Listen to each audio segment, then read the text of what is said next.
What's up, YouTube? It's your boy Nash here. Welcome back to the channel. Now before we get started with this week's episode of WWE's Biggest Issue, the road to 200 subs has now come to a close, and we're now on the road to 500 subs. Who knows? Maybe we might hit 500 subs by the end of the summer. Only time will tell. But as I have said in previous videos, if this channel does get to 500 subs, I will open up this Korean LOB booster box in its entirety on the channel that I got from my partners at Collector Store. So be sure to check them out. Link and address will be in the description below. By checking them out, not only does it support them, it also supports the channel, and I would greatly appreciate it. On the hopes to potentially pull a Blue Eyes White Dragon, a Dark Magician, a Red Eyes Black Dragon, a piece of Exodia, Monster Reborn, Pot of Greed. The possibilities are out there. However, if this channel gets to 1,000 subs, I will open up this first edition Toon Chaos box in its entirety on the channel that I also got from my partners at Collector Store, on the hopes to potentially pull a collector's rare out of this set. Excuse me. But it wouldn't be the first time that I would pull a collector's rare, because I also pulled this. Freshly pulled out of my Genesis Impact box opening that I did last year is a collector's rare B-Cup from the Underworld. This thing is absolutely beautiful. I think this card has gone up in price a little bit to maybe like 30 bucks or something like that. I think so, but still, it's really gorgeous. The centering on the back is a bit off from top to bottom, but honestly, it really doesn't make much of a damn, because I am going to be getting this card graded, but I never came up with a good opportunity to do so. But with that being said, if you guys want to see these boxes get opened, maybe you guys want more episodes of WWE's Biggest Issue. Maybe you guys want more episodes of Yu-Gi-Oh's Biggest Issue, deck profiles, card discussions, WWE topic videos, or maybe, just maybe, you guys want some premium live event predictions and results. Well, if you guys want all of that and more, my channel is the place to be. So if you guys are new to the channel, and I know that a lot of you guys are, because more than 80% of you guys are watching the content, but you guys aren't even subscribed. So if you guys are watching the content, you like the content, and you want more of the content, but you haven't done so already, make sure you guys subscribe to the channel. Turn on the notification bell, smash that thumbs up button on this video, and as always, make sure you guys are following me on all of my social media. My ads will be in the description below, as will the info to my fan mail. It will also be in the description as well. And I want you guys to post in the comments below answering the question of the day, which basically ties with this week's episode. But the question of the day is this: what match would you guys like to see take place at WrestleMania 40? Let me know down in the comments below. And for today's video, that is exactly what we are going to be talking about today, are the top 10 matches that we definitely need to see take place at WrestleMania across both Saturday and Sunday. Now, to be fair, a couple of some of these might be, they might not exactly happen, because some might be injured, some might not be, but if you really think about it, most of these, they definitely need to happen based on everything that's happened in WWE within the last, several months, I would say.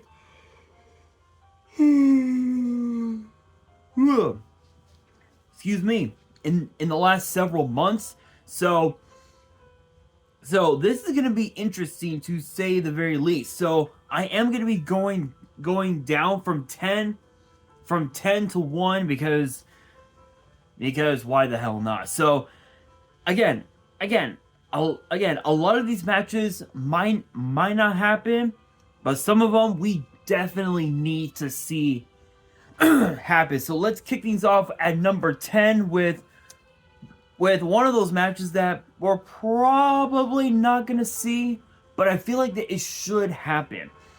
Jordynne Grace versus Natalya for the TNA Knockouts title. Think about this. Mickie James was the first ever TNA Knockouts champion to enter the Women's Royal Rumble match 2 years ago. Think about that, 2022. We fast forward 2 years later, and we saw Jordynne Grace show up, and she had a hell of a showing in that match. Lasted like well over like 34 minutes, which was incredible. Before being eliminated, before being eliminated by Bianca Belair, which was again, Jordynne Grace has nothing to be ashamed of, which buys into the question: could TNA be aligning themselves with WWE? This was something that I'm pretty sure that I talked about this in a previous video, and I mentioned how it could generate, not only could it generate more revenue for both parties, but it could give TNA a much more bigger fan base than it already has now. So to be able to see Jordynne Grace defend the TNA Knockouts title against a megastar in the women's division in WWE in the form of Natalya, that right there is a dream match, because you have Jordynne Grace, who's a bodybuilder, who literally has the body of a bodybuilder, and Natalya, she's like literally one of, if not the strongest woman that WWE has to offer. That right there would be a very interesting dream match, to say the very least. But I don't think it's going to happen. But all we can do is hope, right? Coming in and number 9, next one up, the Kabuki Warriors, Chelsea Green and Piper Niven, Katie Carter and Katana Chance, Liv Morgan and Raquel Rodriguez for the women's tag team titles. Obviously,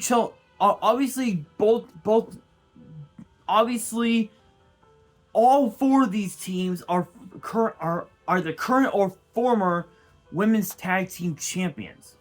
That right there is an all-star team. It is not all-star team, an all-star match, because you've got the Kabuki Warriors, who are now 3-time tag team champions together.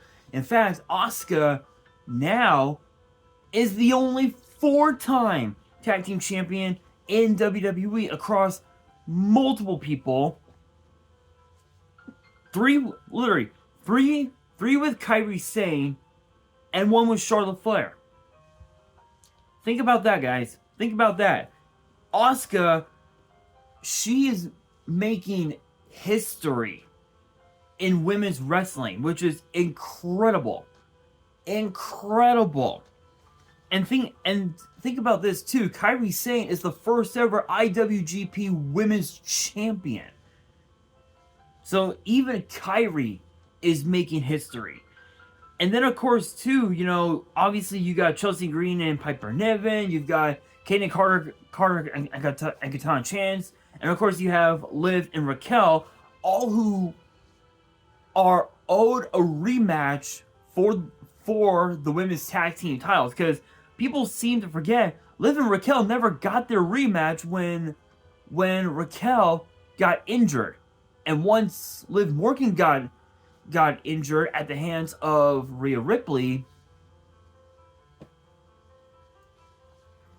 we never got to see them get their rematch for the tag team titles, because they ended up losing the titles, and they never got their rematch because they both got hurt. So I think it would only make sense if these 4 teams faced off for the women's tag team titles. That's just how I see it. But speaking of tag teams being owed rematches, Balor and Priest of the Judgment Day, the Street Profits, the Authors of Pain, and DIY. Think about that. Those 4 teams for the undisputed tag team titles. Think about this. Street Profits, AOP, DIY are former NXT tag team champions. The Street Profits are the only tag team among these 4 teams to have ever held the Raw, SmackDown, and NXT tag team titles.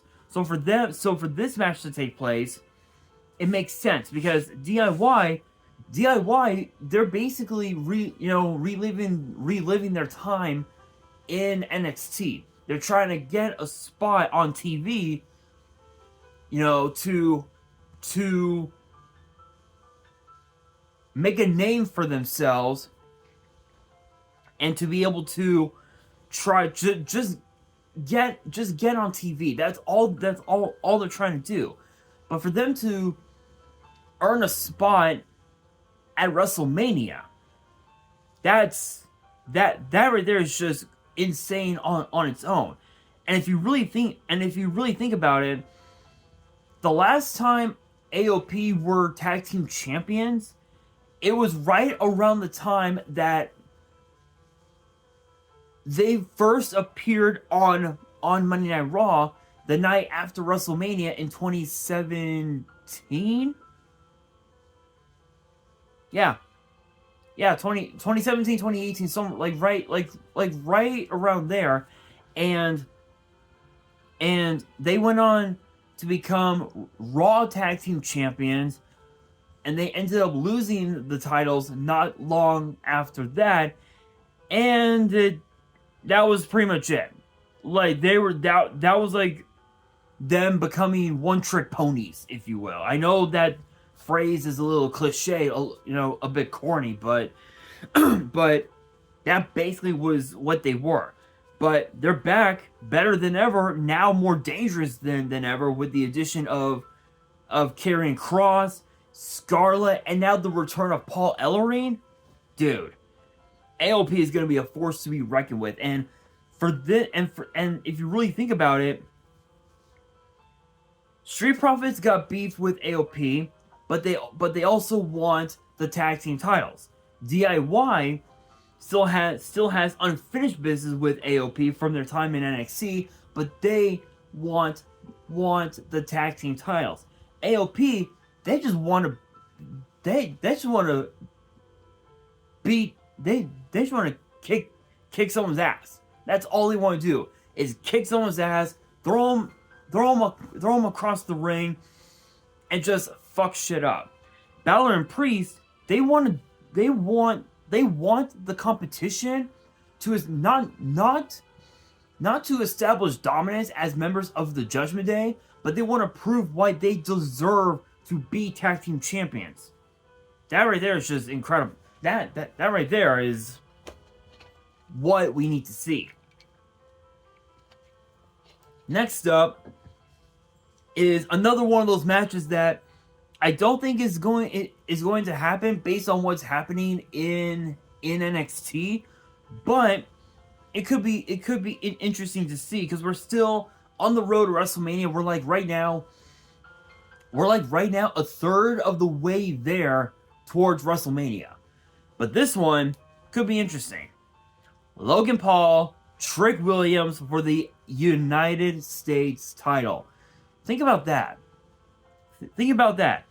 A social media icon in Logan Paul versus arguably now one of the biggest names in NXT in Trick Williams. Think about how loud the Lincoln Financial Field would be once they heard Trick Williams' music, and all they're just saying is "whoop that Trick." Think about that. Think about that, guys. Enough said. Enough said. But is it gonna happen? Probably not, because Trick Williams now he's gonna have some beef with Carmelo Hayes, and we might end up seeing him on SmackDown later on at some point, which would lead to both Trick and Melo having a match at Stand and Deliver, which is possible, but we'll see. We'll see. Next up, Gunther versus Braun Breaker for the Intercontinental title. This is something that has been bugging me for the last week. Where's Braun Breaker go? Where does Braun Breaker go? Does he go to Raw, or does he go to SmackDown? That right there is the big question, because when you really think about it, tomorrow night on NXT, the Wolf Dogs, as Braun Breaker is calling his team with Corbin, are facing the family for the NXT Tag Team titles. Think about that. We know the Wolf Dogs are gonna probably end up losing anyway, because of the fact that because of the fact that Braun Breaker has already made the jump to the main roster, which it's already been now almost 4 years since since his debut in NXT. It's well deserved. My honest opinion is it's well deserved for Braun Breaker, but he's been given 2 offers. One by Adam Pearce, one by Nick Aldis. The way I see it, if you want to face the best of the best, and you want to call yourself a superstar, then Monday Night Raw is definitely the place to be. But if you're looking to establish dominance and want to get your ass handed to you by the Bloodline, I mean, you can go to SmackDown if you want, but that's what's gonna end up happening. You may end up challenging Roman Reigns, and it ain't gonna be so pretty. I can guarantee you that right now. My honest opinion, I think he should go to Raw and challenge Gunther for the Intercontinental title. Obviously, Gunther's got a little bit of beef left over with Braun Breaker, so it would only make sense. Plus, what better way to have your WrestleMania debut than against a guy like Gunther, who had a 5-star match at last year's WrestleMania in that triple threat match against both Drew McIntyre and Sheamus. Think about that. It seems good on paper, but we'll see if it happens. Now these next 5, I'm being real, they definitely need to happen. First one up, Bianca Belair versus Jade Cargill. I know what you guys are thinking. You guys are thinking, wait a minute, why would we want to see this matchup? It's the old adage, iron sharpens iron. If you guys saw Jade Cargill in AEW, then you guys know how good she was. Obviously, I didn't watch AEW, but I've seen clips on social media of what she was capable of. She was pretty good. But if you compare Jade Cargill's success to Bianca's success in WWE, it's immeasurable. It is their strength is they're literally like 2 sides of the same coin. They're both built different. They both wrestle different, and as Bianca says, she stays ready so she doesn't have to get ready. Jade Cargill is basically the same way. And there's a reason why Jade Cargill calls herself, as she says in this phrase, that bitch, is because she knows how good she is in the ring. And if you think about it, two alpha females going at it, I'm all for it. I'm all for it. Plus, we even saw a glimpse of those two going at it in the Women's Royal Rumble match just a few weeks ago. So, will it happen? Who knows? Who knows? But only time will tell. Next up, this one, I'm being real. This next one is going to be a debate for the ages. This is one that I feel like you guys should post in the comments your thoughts on. Seth freaking Rollins versus Drew McIntyre versus The Rock for the World Heavyweight title. Think about this. You have Seth freaking Rollins, who we know he'll make it in time for WrestleMania. His knee will be at 100% in time for WrestleMania, which is awesome. Then, you have, he wants to defend the title against all comers, anytime, anywhere. That's the kind of champion Seth wants to be. And to be quite fair, he's been that way for the last year. Almost a year he's been champion. Like what? Like, hold on a second. I need to see about something. Let's see.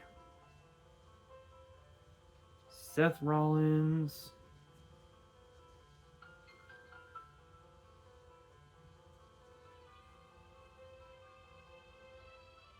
Champion days.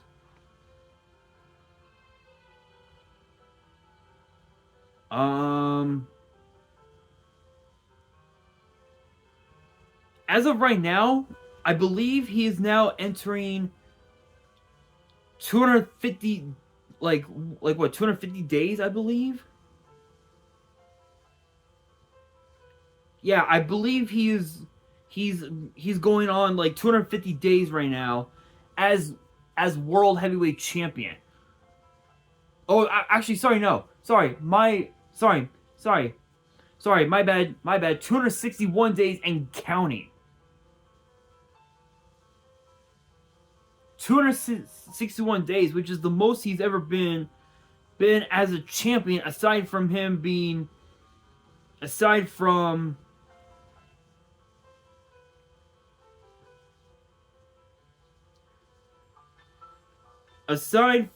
his 221 days as the WWE World Heavyweight Champion. This is the longest he's ever had a championship ever. 261 days and counting. Think about that. So by the time we get to Mania,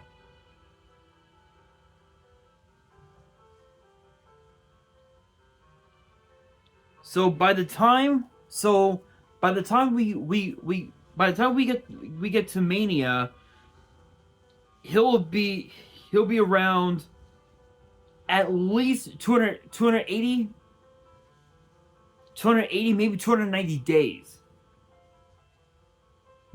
At least 300 days at the most, which is incredible. Absolutely incredible. So he's going over 260 days as champion. Then you got Drew McIntyre, who wants to do something that he couldn't do at WrestleMania 4 years ago, and that was win a title at WrestleMania in front of a live crowd. Then, of course, you've got The Rock, who now has injected himself into the whole Roman Reigns Cody Rhodes story, and Seth Rollins got involved as well, backing up Cody Rhodes. This, in my opinion, not only could potentially set up for a massive main event at Elimination Chamber between Rock and Roman against Cody and Seth. It's possible, but given Seth's injury, I don't think it's going to happen, so Cody might have to find someone else. My understanding is that it could be Sami Zayn, could be Kevin Owens, I doubt that it would be Jey Uso, but who knows? Who knows? But because that Seth got involved in that story, you know, with Roman and Rock and Cody, Rock might end up injecting himself into the men's elimination chamber, win the whole thing, and end up facing Rollins for the title. But if Drew McIntyre wins and he faces Rollins at Mania, excuse me, The Rock could potentially use his authority as a member of the TKO board of directors and inject himself into that match, making it a triple threat. Is it possible? Absolutely. Is it bound to happen? Probably. Probably. Are Seth and Drew gonna make sure that The Rock does not win the title? You damn right. You damn right. Honestly, I like the idea of this being a triple threat, but it I don't know. I want your guys' thoughts on that. Let me know down in the comments below. But next up, Rey Mysterio versus Santos Escobar. Think about that. Think about this. Last year's WrestleMania, Rey Mysterio whipped Dom's ass. He whipped his own son's ass. Not just with the belt, which I'm surprised the referee was like, okay, go ahead, that's your kid, handle your business. You know, I'm surprised the ref allowed it to happen, which was funny. Dom definitely deserved that ass whooping, but Rey actually won that match in spite of the Judgment Day getting involved, in spite of now the LWO getting involved. And we fast forward to last November? Right after Crown Jewel, Santos Escobar injured Rey Mysterio, putting him on the shelf, and he's still injured. Last time we saw him was at NXT Deadline, where we saw Dragon Lee defeat Dom to become NXT North American Champion. We fast forward to now, Santos Escobar has revived. Not only has he revived Legado del Fantasma, but he's brought in Angel Garza, Humberto Carrillo, and also brought back to Legado Elektra Lopez, La Madrina.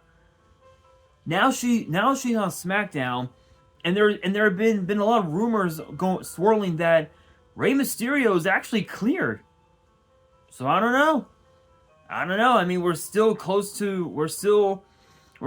couple months away from WrestleMania. So who knows? But I think if Rey Mysterio is cleared in time for Mania, I can guarantee you this match is going to happen. And Santos Escobar is not going to be happy. But next up, probably the most obvious, for the obvious reasons. Main event: Jey Uso versus Jimmy Uso. Yeet versus no yeet.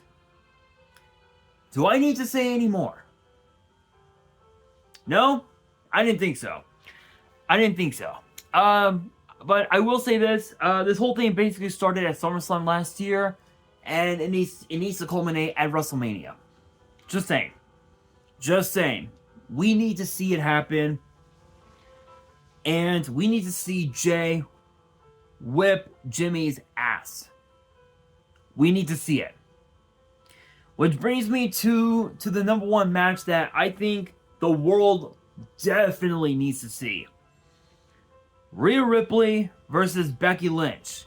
The Eradicator versus the Man for the Women's World Title. Do I even need to explain? I don't think I do. It speaks for itself. You've got Rhea Ripley who has won every championship under the sun in WWE. The Raw Women's title, the SmackDown Women's title, the Women's World title, the Women's Tag Team titles, the NXT Women's title, and the NXT UK Women's title, and won the Royal Rumble. That right there is just an incredible run. Becky Lynch, Raw Women's title, SmackDown Women's title, NXT Women's title, Women's Tag Team titles, Royal Rumble. She has done everything that there is to do except win the Women's World title. But in order to do that, she has to get through the Elimination Chamber, and that is no easy feat. But if she can pull it off, standing in her way is obviously the Eradicator, and that is going to be one hell of a match. So let me know down in the comments below what match you guys want to see take place at WrestleMania based on what we have seen over the last several months. And with that being said, that will do it for this week's episode.